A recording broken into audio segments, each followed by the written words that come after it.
दुनिया में मन सबसे ज्यादा शक्तिशाली चीज होती है। अगर किसी चीज को तुम पूरे मन से चाहो तो तुम उसे हासिल कर सकते हो। ये मैं नहीं कहता, ये सभी महापुरुषों का कहना है। लेकिन अगर ये सत्य है, ये सच है, तो जो हम अपने मन से चाहते हैं वो हमें हासिल क्यों नहीं होता है? भाई कोई भी इंसान अपने मन में दुख तो नहीं चाहेगा, लेकिन वो रहता तो दुखी है। हर इंसान अपने मन से तो कामयाब होना चाहता है, खूब पैसा कमाना चाहता है, लेकिन फिर भी वो कामयाब नहीं होता। भला ऐसा दुनिया में कौन इंसान होगा जो अपने मन में ये चाहेगा कि मैं नाकामयाब रहूं या मैं पैसा ना कमाऊं? सोचने की बात है। तो इसमें दो चीजें निकल के सामने आती हैं। या तो वो महापुरुष गलत थे जिन्होंने ये बात बोली कि मन से चाही हुई चीज हासिल हो जाती है, या फिर हम गलत हैं। आज की कहानी जो मैं आपको सुनाने वाला हूँ उसमें आपको एक ऐसा मंत्र मिलेगा, उसे समझने के बाद आपको एक ऐसा मंत्र पता चलेगा जिससे आप ये समझ पाएंगे कि अपने मन से कोई भी चीज कैसे करवाई जाती है, मन में किसी भी बात का बीज कैसे बोया जाता है। ये इस कहानी से आपको अच्छी तरह से समझ में आ जाएगा, और इससे आप ये भी समझ पाएंगे कि आकर्षण का नियम, लॉ ऑफ अट्रैक्शन, कैसे काम करता है। कहानी छोटी सी है लेकिन बहुत ही गहरी है। इससे पहले कि आप इस कहानी में खो जाएं, इस चैनल को सब्सक्राइब जरूर कर लें। तो चलिए कहानी शुरू करते हैं। एक बार की बात है, एक आदमी के जीवन में सिर्फ दुख ही दुख थे। वो जो भी काम करता उस बेचारे का वो काम पूरा ही नहीं होता। घर में आता तो घर में कलेश बना रहता, किसी से कोई मदद मांगता तो कोई उसकी मदद नहीं करता। ऐसा लगता था कि चारों ओर से दुखों का पहाड़ उसी पर टूट पड़ा है।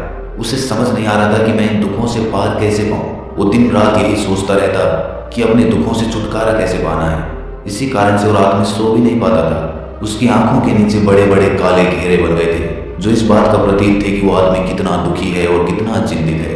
कभी कभी तो उसके मन में आत्महत्या करने के भी ख्याल आते थे, लेकिन अपने परिवार की चिंता करके वो ये कदम नहीं उठा पाता था। वो इतना दुखी हो गया कि उसने निर्णय किया कि वो इन दुखों से छुटकारा पाके रहेगा। इसके लिए चाहे उसे कितनी भी मेहनत करनी पड़े, कुछ भी करना पड़े, चाहे अंगारों पे चलना पड़े, लेकिन इन दुखों से छुटकारा हासिल करके रहेगा। ऐसे ही एक दिन उसने अपने मित्र से पूछा कि मैं अपने जीवन को कैसे सुधारूं। उसके मित्र ने उसे बताया कि तुम किसी बाबा के पास जाओ। बाबाओं के पास ऐसा मंत्र होता है जिससे सारे दुख मिट जाते हैं, जीवन खुशियों से भर जाता है और धन संपदा भी हासिल हो जाती है। तुम किसी ऐसे बाबा को ढूंढ लो, बस तुम्हारा काम बन जाएगा। उस आदमी के मन में ये बात पूरी तरह से पक्की बैठ गई कि कोई बाबा ही मेरा दुख दूर कर सकता है, और इसीलिए उसे किसी भी बाबा के बारे में पता चलता तो वो उस बाबा के पास पहुंच जाता, उस बाबा को अपनी समस्या बताता और उससे उसका समाधान पूछता और कहता कि बाबा, मैं कुछ भी करने के लिए तैयार हूँ, लेकिन मेरी इन समस्याओं से मुझे छुटकारा दिला दीजिए। आप जो कहेंगे मैं वो करूँगा, लेकिन मेरे जीवन को सुधार दीजिए।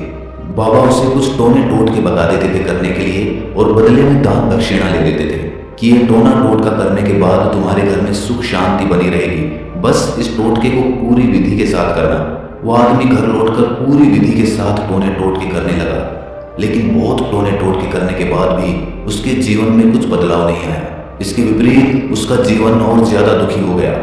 जो भी बाबा उसे टोना टोटका देता था वो बदले में उससे दान दक्षिणा लेता था, जिससे उसका धन भी धीरे धीरे खत्म हो रहा था। इससे उसके जीवन में दुख और ज्यादा बढ़ गए। तब उसे लगा कि बाबाओं के पास जाने से तो मेरे जीवन में दुख कम होने की बजाय बढ़ते ही जा रहे हैं, तो मुझे क्या करना चाहिए?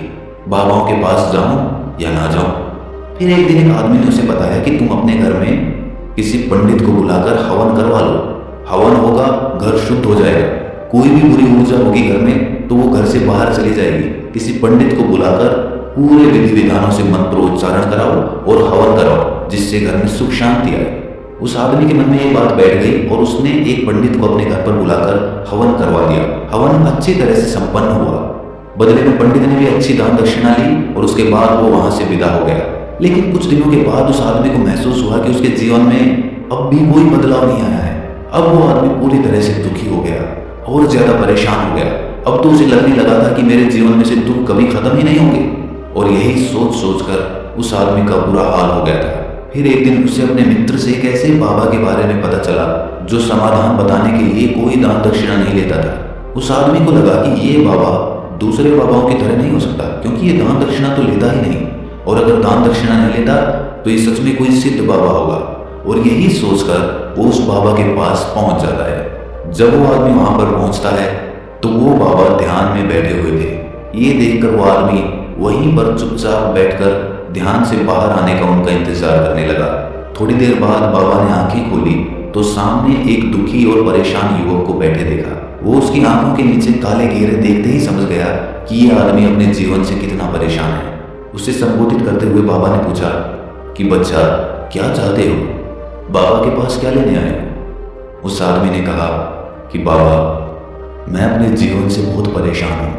मैंने इन दुखों को दूर करने के लिए बहुत सारे रास्ते अपनाए, हर वो तरकीब करके देखी जो किसी बाबा ने मुझे बताई, हर वो काम किया जो किसी भी इंसान ने मुझसे करने को कहा, लेकिन मेरे जीवन में दुखों में कोई कमी नहीं आई। बाबा, इसके विपरीत मेरे जीवन में दुखों में बढ़ोतरी हो गई। मुझे समझ नहीं आ रहा है कि मैं क्या करूं। कभी कभी तो मैं आत्महत्या करने की सोचता हूं, लेकिन अपने परिवार की सोच कर मैं ये कदम नहीं उठा पाता। मैंने आपके बारे में बहुत सुना है बाबा, और मैं बहुत उम्मीद के साथ आपके पास आया हूँ। कृपया करके मुझे कोई ऐसा मार्ग बताएं जिससे मुझे अपने दुखों से छुटकारा मिल जाए। मैं अपने दुखों से छुटकारा पाने के लिए कुछ भी करने को तैयार हूँ। आप मुझे कोई भी रास्ता बताएं, चाहे वो रास्ता कितना भी कठिन क्यों ना हो, मैं उसको पार करके रहूंगा। बाबा ने महसूस किया कि आदमी तो सच में बहुत परेशान है। बाबा ने उसकी बात सुनकर कहा कि बच्चा, दुखों को दूर करने के लिए मंत्र ऐसे ही नहीं मिलते। मंत्र पाने के लिए कुछ करना पड़ता है। तुम कुछ कर सकते हो? ये सुनकर पहले तो उस आदमी ने सोचा कि ये बाबा भी मुझसे दान दक्षिणा ही मांगेंगे, लेकिन और कोई रास्ता ना पाकर उस आदमी ने कहा कि बाबा, आपको जितनी भी दान दक्षिणा चाहिए मैं देने के लिए तैयार हूं, लेकिन आपका मंत्र सच्चा होना चाहिए, वो पूरा होना चाहिए, उसका फल मुझे मिलना चाहिए। उसके बाद मैं आपको जो भी दान दक्षिणा लेना चाहते हो वो दे दूंगा। बाबा ने कहा कि दान दक्षिणा तो बहुत छोटी सी चीज है, मुझे वो नहीं चाहिए। इस पर वो आदमी सोच विचार करके बोला, तो बाबा, मैं अंगारों पे भी चलने के लिए तैयार हूँ, आप मुझे बस आज्ञा दीजिए। बाबा ने कहा कि अंगारों पे चलने वाली छोटी चीज मैं तुमसे नहीं कराने वाला। मैं जो तुमसे कराने वाला हूँ वो बहुत कठिन मंत्र है, उसे पूरा कर पाओगे? बाबा ने कहा कि बाबा, आप मुझे बताइए तो सही, मुझे करना क्या होगा? मैं कुछ भी करने को तैयार हूँ। इस पर बाबा ने उसे कहा कि यहाँ से जब तुम अपने घर जाओ तो रास्ते में अपने मन में ये दोहराते जाना कि मैं सुखी हूँ, मैं सुखी हूँ, मैं सुखी हूँ। बार बार अपने मन में यही दोहराना, और याद रहे जुबान पर ये नहीं आना चाहिए, ये सिर्फ मन में दोहराना है। ये सुनकर वो आदमी बोला, बाबा, बस इतनी सी बात? ये तो मैं चुटकी बजा के कर लूंगा, लेकिन इससे होगा क्या? बाबा बोले, किस मंत्र को करके देखो। वैसे भी तुमने इतने बाबाओं के मंत्र किए हैं, तो इस मंत्र को भी करके देख लो। उस आदमी ने सोचा कि बाबा कुछ दान दक्षिणा तो ले नहीं रहे, और छोटा सा मंत्र है, इसे तो मैं कर ही लूंगा। वो बोला, ठीक है बाबा, मैं ये मंत्र जरूर करूंगा। वो आदमी ये कहकर वहां से उठकर चलने लगा, लेकिन जैसे ही वो चलने लगा, पीछे से बाबा ने बोला कि बच्चा, एक बात याद रखना, जब तुम ये मंत्र अपने मन में दोहराओ तो तुम्हारे मन में बंदर के विचार नहीं आने चाहिए, बंदर का ख्याल भी नहीं आना चाहिए, तो ही ये मंत्र सिद्ध होगा। वो आदमी बोला, मुझे तो आज तक बंदर का कोई विचार नहीं आया, तो अब क्यों आएगा? आप चिंता मत करिए बाबा, मैं बस मन में यही दोहराऊंगा कि मैं सुखी हूँ, मैं सुखी हूँ। इसके अलावा बंदर का कोई विचार मेरे मन में नहीं आएगा। ये कहकर वो आदमी वहां से चल दिया। वो अपने मन में मैं सुखी हूँ, मैं सुखी हूँ, ये दोहराता हुआ थोड़ी दूर ही चला था कि उसके मन में अचानक बंदर का ख्याल आ गया। बंदर का ख्याल एक बार आया और चला भी गया, लेकिन उस आदमी ने सोचा कि आज तक तो मुझे बंदर का कोई विचार नहीं आया, ये आज बंदर का विचार क्यों आ गया? और ऐसे करके उसने उस बंदर के विचार को पकड़ लिया। वो ये भूल गया कि मुझे क्या मंत्र दोहराना है, और वो बंदर के बारे में सोचने लगा। जब थोड़ी देर बाद उसे फिर से होश आया, तो वो फिर से अपना वही मंत्र दोहराने लगा जो बाबा ने उसे बताया था, मैं सुखी हूँ, मैं सुखी हूँ। लेकिन अचानक से उसे सामने एक बंदर दिखाई दिया, और ये देखकर उसके मन में फिर से बंदर का विचार उठ गया, और वो अपने अंदर से इस विचार को बाहर फेंकना चाहता था। वो चाहता था कि मेरे अंदर किसी भी तरह बंदर का विचार ना आए, लेकिन उसे तो सामने बंदर ही दिखाई दे गया। ऐसे ही जद्दोजहद करते करते वो घर पे पहुंचा, और घर पे पहुंचने के बाद अपनी पत्नी को कहा कि हे बंदरिया, मुझे खाने में बंदर परोस दो। और जब उसे एहसास हुआ कि उसने क्या बोल दिया, तो वो अपने बाल नोचने लगा। वो दीवारों में सर मारने लगा कि आज तक मुझे बंदर का कोई विचार नहीं आया, और आज मुझे ये क्या हो गया है कि मुझे हर जगह बंदर ही बंदर नजर आ रहे हैं। ये कैसी माया है? यही सोच सोच कर वो आदमी रात भर सो नहीं पाया।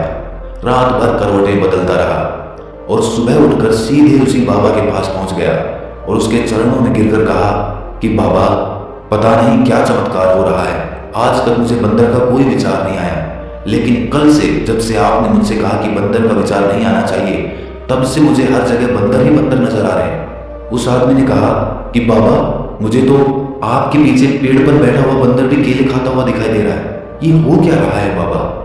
ये सुनकर बाबा हंसने लगे। बच्चा, मन का जाल एक ऐसा जाल है जिसे समझ पाना इतना आसान नहीं है। बंदर तो तुम्हारे रास्ते में पहले भी आते थे। जब तुम मेरे पास आए थे तो इन्हीं पेड़ों पे ये बंदर घूम रहे थे, लेकिन तब तुम्हारे ध्यान में ये बंदर नहीं था। तब तुम्हारे ध्यान में सिर्फ अपने दुख थे। इसके बाद बाबा ने उसे बताया कि बच्चा, हम जिस चीज से भी दूर भागना चाहते हैं वही चीज हमारे मन में बहुत गहरे में प्रविष्ट हो जाती है। वो हमारे अंतर मन में समा जाती है। असल में हम जिस चीज से भी छुटकारा पाना चाहते हैं उससे छुटकारा इसीलिए पाना चाहते हैं कि वो हमारे साथ बहुत गहरे से जुड़ी हुई है, और हम जितना ही उससे छुटकारा पाना चाहते हैं वो उतनी ही गहरी हमारे मन में बैठती चली जाती है, और आखिरकार वो हमारे अंतर मन में छा जाती है। ऊपर से तो हम चाहते हैं सुखी होना, कि मैं सुखी हूँ सुखी हूँ, हमारे होंठ भी यही बोलते रहते हैं, लेकिन हमारे मन में दुख समाये होते हैं। हमारे विचारों में, हमारे मन में हमें दुख ही दुख दिखाई देते हैं। इसीलिए अपनी जुबान से बार बार ये बोलने से कि मैं सुखी हूँ मैं सुखी हूँ, हम सुखी नहीं होंगे जब तक ये मंत्र हमारे अंतर मन में प्रविष्ट नहीं होगा। इस पर उस आदमी ने पूछा कि बाबा, लेकिन ये मंत्र हमारे अंतर मन में प्रविष्ट कैसे होगा? ये सुनकर बाबा ने कहा कि बच्चा, अपने दुखों से लड़ना बंद कर दो। जब तक तुम अपने दुखों को दूर करने की सोचते रहोगे तब तक वो दुख तुमसे चिपके रहेंगे, तब तक वो दुख तुम्हारे अंतर मन पर अपना राज जमाए बैठे रहेंगे। और जिस दिन तुम उन दुखों के बारे में सोचना ही छोड़ दोगे, उन दुखों से छुटकारा ही नहीं पाना चाहोगे, उसी दिन से तुम्हारी जिंदगी से दुख गायब हो जाएंगे। क्योंकि किसी भी चीज से छुटकारा पाने के लिए हमें उस चीज के बारे में सोचना पड़ता है, और हम जितना ही उस चीज के बारे में सोचते हैं वो उतनी ही गहरी हमारे मन में प्रविष्ट होती चली जाती है। हम अधिकतर समय दुखों के बारे में ही सोचते हैं। हम यही सोचते हैं कि हमारे जीवन में दुख है और हमें इससे छुटकारा पाना है। इसी वजह से बार बार सोचने से वो दुख हमारे अंतर मन में प्रविष्ट हो जाते हैं और हमें एहसास भी नहीं होता। इसीलिए अगर तुम दुखों से छुटकारा पाना चाहते हो तो दुखों से छुटकारा पाने के बारे में सोचना छोड़ दो, तुम्हें दुखों से छुटकारा मिल जाएगा। अक्सर आदमी धूम्रपान छोड़ना चाहता है, शराब छोड़ना चाहता है, सुबह अपने आप से ये वादा करता है कि मैं कोई भी गलत काम नहीं करूंगा, लेकिन शाम को जब लौटता है तो नशे में चूर होकर लौटता है। ऐसा क्यों होता है कि जो हम सोच रहे हैं वो पूरा कर ही नहीं पा रहे हैं? असल में हम उस चीज को बहुत ज्यादा तवज्जो दे रहे हैं, उस चीज को बहुत ज्यादा अहमियत दे रहे हैं। जब भी हम उस चीज को छोड़ने के बारे में सोचते हैं तो हम उसकी इंपॉर्टेंस यानी कि विशेषता और ज्यादा बढ़ा देते हैं।